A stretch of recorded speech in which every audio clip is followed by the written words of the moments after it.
Hey, what's going on, everyone? Welcome to Geeks and Gamers Play, and I apologize if my voice is sounding a little bit funny. I'm still a little bit sick. I haven't quite recovered, but I feel good enough to get back into the swing of things.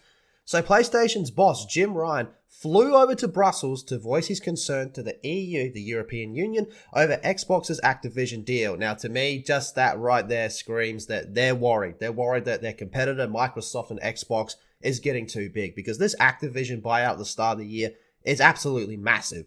So Sony has publicly stated in the past that it's concerned over Call of Duty's future under Microsoft, and as they should be, because love it or hate it, COD sells a fuck ton of titles.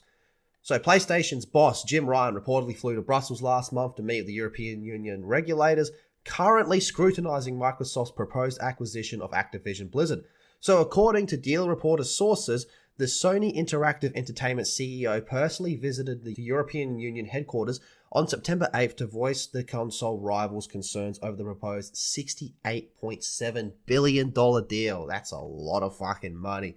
As has been widely publicized in recent weeks, PlayStation's concern over the deal are around the future release arrangement of the Call of Duty series, which is regularly PlayStation's annual bestseller, and whether it will be pulled from their platforms. Yes, this is true. More people play COD on PlayStation than anywhere else, PC, Xbox. So yeah, they'd be in a bit of trouble if they lost that. Google is also said to have voiced its concern to the EU regulators, according to the same sources. So last month, Xbox Phil Spencer said that Microsoft had committed to making Call of Duty available for PlayStation for several more years after Sony's current marketing deal with Activision expires.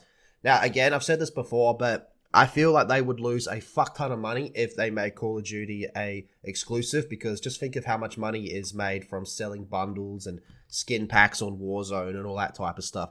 So if you make the game exclusive, you're losing all those potential customers. However, SEIO CEO Ryan, who was reportedly seeking access to the future of Call of Duty games on equal terms, responded publicly by calling Microsoft's proposal for keeping the series on PlayStation consoles, quote, inadequate on many levels. Later the same month, Sony welcomed the news that the UA competition regulator had launched an in-depth probe of Microsoft's Activision Blizzard deal. Of course they have. They want anything that's going to throw a wrench into that deal going forward. By giving Microsoft control of Activision games like Call of Duty, this deal would have major negative implications for gamers and the future of the gaming industry, it claimed. We want to guarantee PlayStation gamers continue to have the highest quality gaming experience, and we appreciate CMA's focus on protecting gamers. The current Call of Duty deal between Sony and Activision is believed to cover this year's Modern Warfare 2 and Warzone 2, and a new Black Ops game developed by Treyarch, which is not set to arrive until 2024.